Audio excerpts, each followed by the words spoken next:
Why Marlon Brando couldn't forgive his Godfather co-stars. Marlon Brando Jr.B. was born on April 3, 1924, in Omaha, Nebraska, United States. His father, Marlon Brando Sr., was a businessman, while his mother, Dorothy Pennebaker, was a homemaker and an aspiring actress. The family initially enjoyed an upper-middle-class lifestyle, but Brando's childhood was not without challenges, both financially and emotionally. Brando's early years were marked by instability. His parents had a turbulent relationship, and, from a young age, Brando witnessed conflict and tension at home. In 1931, when he was just 7 years old, his parents divorced. After the separation, Brando lived primarily with his mother, which brought him both comfort and new struggles as he tried to navigate his childhood in a broken home. At T-school, Brando was known as a difficult and disruptive student. Traditional education did not interest him, and he often struggled with authority. From a young age, he showed a strong desire for self-expression and individuality, rebelling against rules and conventions. These early tendencies would later become central to his unique acting style.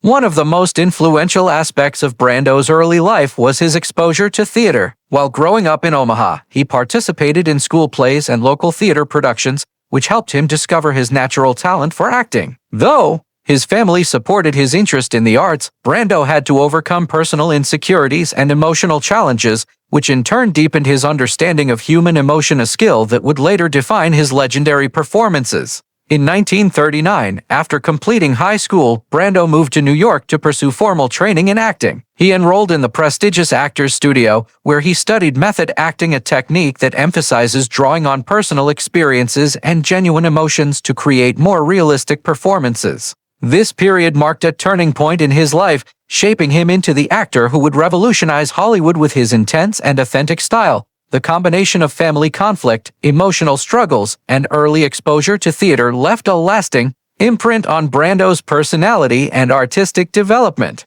His rebellious spirit, deep emotional sensitivity, and relentless pursuit of individuality all trace back to these formative years. Brando's early life was not easy, but it laid the foundation for the extraordinary talent that would later captivate audiences around the world. 18-year-old Brando in New York City to act just like his sisters did. One of them talked about his decision at the time he was in a school play and liked it, so he decided he would go to New York and study acting because that was the only thing he had enjoyed. Has ended up at the American Theater Wing Professional School and studied under a famous German director who basically shaped Brando's acting style. During these early months in New York, Brando struggled a lot, especially because of many problems, and had to stay with friends to support himself, but he was willing to go through all of that for the chance to act. A friend explained that acting gave Brando a sense of belonging in New York. He found acceptance for the first time as people praised his talent instead of criticizing him, something he hadn't experienced much in his troubled childhood. Brando was a dedicated student of Stella Adler. From him, he learned a special system of acting. His teacher discovered that he had natural talent, and his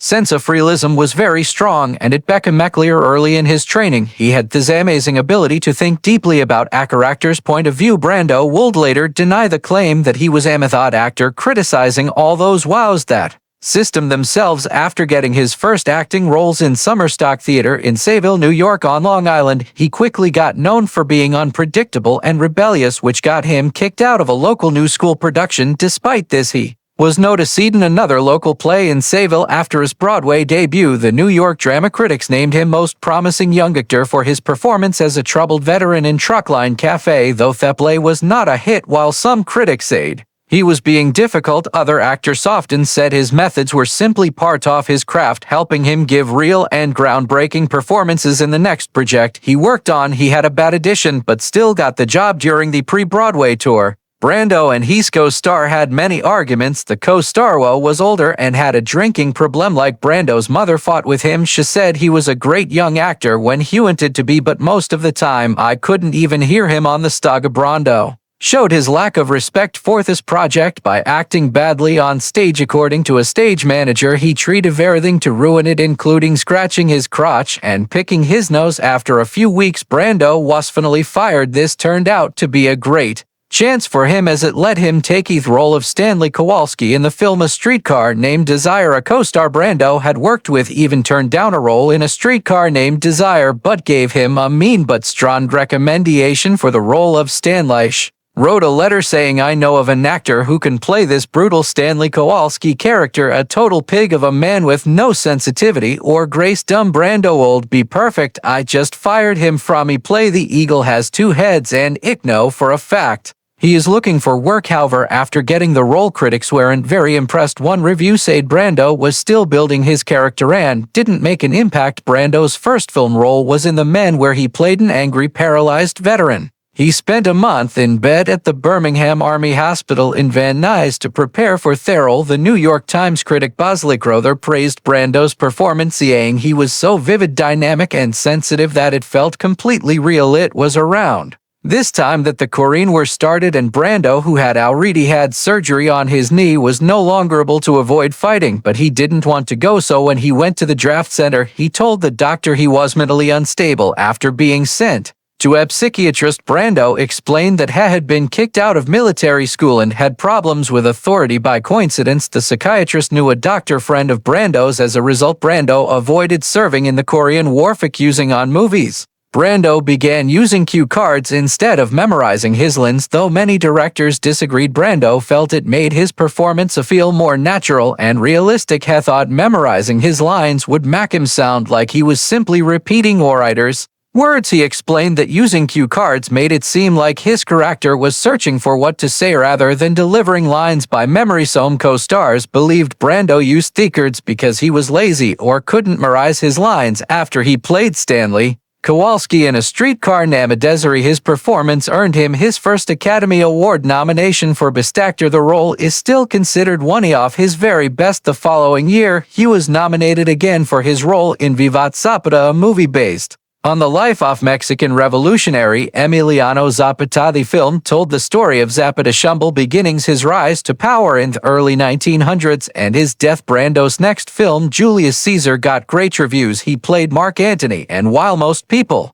recognized his talent, some critics felt his mumbling and uniquestal showed a lack of basic acting skills. When his casting was announced, many people weren't sure about his ability to succeed. However, Brando gave a strong performance, and one of the producers was so impressed that he offered Brando a full season at the Amusement Theater, but he said no. A critic even praised his performance, saying it was like a furnace door repeating the heat came off the screen. "I didn't know another actor who could do that." Brando personally dismissed his work on the film as stupid and an example of his continued usual self-criticism. Brando soon starred in Wild One, riding his own Triumph Thunderbird 6T motorcycle. The film, which was about motorcycle gangs taking over a small town, was controversial for its violence. Time magazine criticized it, saying it only aimed to shoot adrenaline through the moviegoers' veins. On set, it was reported that Brando didn't get along with the Hungarian director Laszlo Benedek and his co-star Lee Marvin. Still, their film together was so successful that it inspired Teen Rebellion and made Brando a role model for the emerging rock and roll generation, along with future stars like James Dean and Elvis Presley. But Brando was on the path to greatness. He soon won the Oscar for playing Terry Malloy in On the Other Front. His performance, supported by his chemistry with Eva Marie Saint and Kazan's direction, was widely praised. Brando's performance was mostly praised for its emotional depth. He had made it praiseworthy by working with Kazan to change some parts in the original script. For example, where it had Brando's character had him acting with a gun pointed at him by his character's brother Charlie, but Brando argued that he wouldn't believe his brother would shoot him, so Kazan allowed the change. Such changes were common throughout. Can later said Brando's performance was extraordinary for its mix of toughness and gentleness, calling it the best performance by an American actor in film history. Huge praise from his director, right, but he wasn't the only one praising Brando, who won the Academy Award for Best Actor. On the Waterfront was both a critical and commercial success, earning over $4 million in rentals at the North American box office. Critics, including a whiler off New York Times, praised the film as powerful and exciting. Roger Ebert later called it one of the most important films in American cinema, adding it to his great movies list. Despite the press, Brando was dismissive of his performance, saying, that after seeing the film he felt like a huge failure. Maybe Brando was just hard on himself and demanded more from everyone, including himself. He even had a tense relationship with his co-star Frank Sinatra, and this desire for perfection earned him a nomination for a Golden Globe for his performance in Bedtime Story. Brando did more movies and soon formed a partnership with Paramount to create his own production company Pennybaker, with the goal of making films that had social value that would improve the world. The company was named in honor of his mother, who had passed away earlier. Brando was deeply affected by her death, as she was the one person who could give him approval. After her death, Brando seemed to stop caring. He even made his father the head of Pennybaker so he could get a chance to put him down and make him feel small. Brando soon made his first film as a director with the western One-Eyed Jacks. Originally Stanley Kubrick was directing, but he was fired early in the process, and Paramount made Brando the director. Brando's tendency to do multiple takes and deeply explore characters which he used as an actor carried over into his directing. This caused the film's budget to go way over. Paramount had expected the movie to take 3 months to finish, but it took 6 months, and the cost doubled to over $6 million. Brando's lack of experience with editing also delayed the film's post-production. Eventually, Paramount took control of the project. Brando's problems with the film industry continued to get worse during the filming of the movie Mutiny on the Bounty. He was accused of deliberately causing problems with almost every part of the production. It was reported in an article titled $6 million Down the Drain: The Mutiny of Marlon Brando. And here's what the director Louis Milestone said: the studio deserved what they got when they gave a ham actor, a petulant child, complete control over an expensive movie. The film almost caused MGM to go bankrupt, and although the project had other delays, besides Brando's behavior, the accusation stuck with him as Airsoft Studios began to fear his difficult reputation. Critics also started noticing his changing weight. Seeing things turn bad, Brando became more focused on making his personal life more comfortable, lost interest in his career, and began to use acting as a way to make money. People criticized him for taking roles in films that many felt were beneath his talent, or for not fully embracing better roles even when he was excited to work with one of his heroes, Shirley Chaplin, a countess from Hong Kong. It was especially disappointing for Brando, and the experience wasn't enjoyable for him. Chaplin was very bossy and very strict with his directing style. At some point, Brando admitted that his career was going downhill, saying, "Some oft films I made in the 1960s were successful and some weren't. Some like Earth Night of the Following Day I did just for the money. Others like Candy E took because a friend asked me and didn't want to say no. In some ways I think of my middle years as the forget it years." By the 1970s, Brando was seen as someone who couldn't bring in money at box office. It looked like everything was lost until Robert Evans, the head of Paramount, gave Mario Puzo an advance to write The Godfather so that the studio would own the film rights. The studio originally planned The Godfather as a low-budget film set in modern times with no well-known actors, but the book's Justice gave Evans the power to turn it into a major film. Evans knew that Paramount's previous mafia movie The Brotherhood had failed at the box office because the director Martin Ritt and Thester Kirk Douglas were Jewish, and this was a movie about Italians. After many well-known directors turned down the project,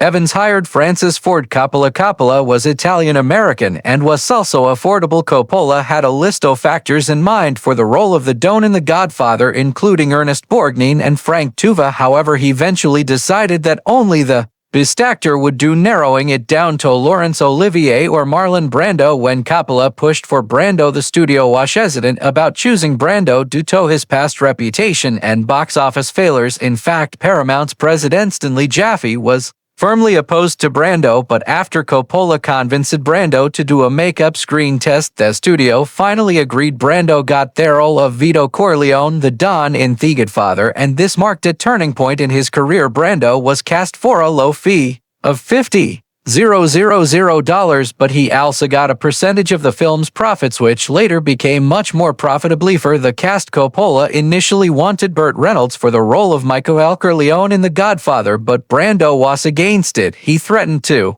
leave the film if Reynolds was cast, leading Coppola to choose Al Pacino instead. This Brando's dislike for Reynolds had to do with some incidents from their past, especially when Reynolds made fun of Brando's style on The Twilight Zone. Reynolds, who didn't Like being Comparetto, Brando eventually grew a mustache to make himself look different. Brando eventually burst back into the top 10 and earned himself a second Best Actor Oscar despite missing out on The Godfather. Reynolds had success with Another movie that same year. The tension continued even after Brando continued to bother Reynolds, preventing him from joining the cast of Apocalypse Now, where Brando insulted Reynolds, calling him narcissistic, and criticized his fake behavior. Later, Reynolds got revenge by making fun of Brando on Saturday Night Live. However, in interviews, Reynolds downplayed the feud, saying he was flattered by Brando's reaction. Brando's relations with people like Reynolds continued to show how unforgiving he was as a person. His personal life was very messy. He was involved with many lovers. There were rumors that he had an addiction. He married actress Ana Cash,